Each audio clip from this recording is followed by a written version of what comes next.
choy. Yep, that's you. Come on down. You are the lucky contestant here. Yes, you've been chosen as the Spotlight Vegetable of the Week. Welcome to Cooking with Farmer Rick at the Farm at St. Joe's.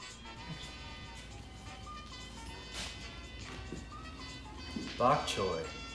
All right, welcome back to another episode of Cooking with Farmer Rick. Bok choy, like what do I really, what am I really gonna do with this? So if you're gonna put it in a salad, I usually I just cut that butt end right off. But in order to make it something that can be eaten raw, you really wanna get a fine chop on it. And we just really you can see how fine some of these little almost half moons are. Remember, keep your fingers tucked and you can regather your greens if you need to, if they start getting away. The bok choy, adding it to something as tender as the lettuce, you really get that contrasting textures. Even though it's finely chopped, it still provides a bit more of a crunch. Mix them into the lettuce. Give them a nice toss. Finish with the salad dressing, maybe something that has a little sesame oil and soy sauce. The flash sauteing of bok choy. So, very similar to how we cut the bok choy for the salad. Since I've already have these, I'll still go ahead and slice off the base of the bok choy. And you can cut your stem, they don't have to be as fine as they were for that salad. And what we're gonna do is just start by cutting the stems.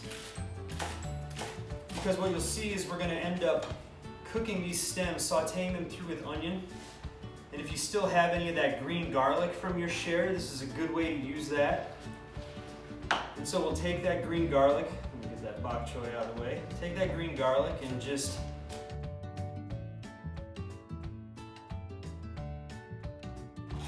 so that goes with your stem. And then we'll take this onion, clear your knife.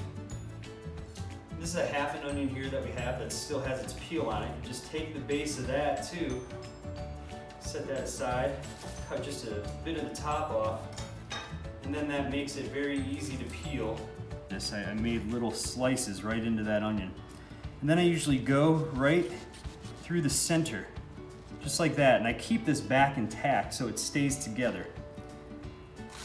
And then you can go, boom, right across it, just like that. And you get that nice fine chop to it. Get our pan fired up here, and we're gonna get this going. Got a little bit of, this is extra virgin olive oil. Now you can use whatever cooking oil you use in your household. I like to give it a nice little amount like that. And you really wanna wait till your pan is hot and that oil, you can really tell when that oil is in a hot pan because it really flows nicely as you kind of move that pan back and forth. And you want to wait till the pan is hot to put this stuff in. That way you hit the pan and it starts to sizzle. I'm going to put the stem, the garlic, and the onion right on in there. And you can hear that crackle. That's really what you want. That's when you know your pan is ready.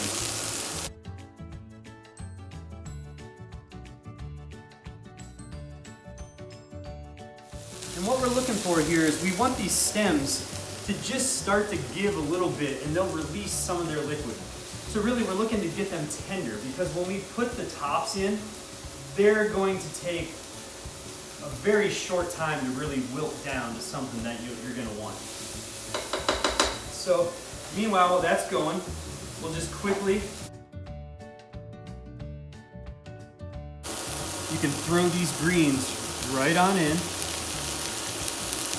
And I don't have it here, and you could give these greens also a little salt, a little cracked black pepper. That's what I kind of like to do is as I'm adding things to my pot, I like to season in layers. So as you're adding each new thing, you want to season just a little bit, and over the course of a dish, that really builds a flavor profile. So if you start to stir in those greens, this is where if I had a little bit of vegetable stock, I would hit it with like a half cup and let those greens just simmer through. This is going to be fine without it. These greens will cook and wilt just because of the heat of the pan.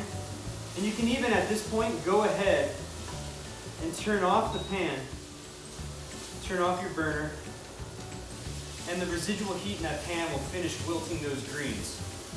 This is a really good side dish on top of a homemade fried rice, any kind of rice dish.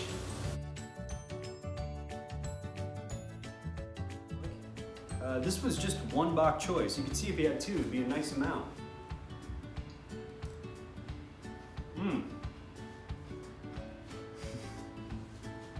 Honestly, that garlic, thank you Monroe Family Farm, that garlic, quite nice. So we hope you enjoy. We're glad you're joining us, and we'll see you again shortly. Beautiful, really, who doesn't, beautiful vegetable.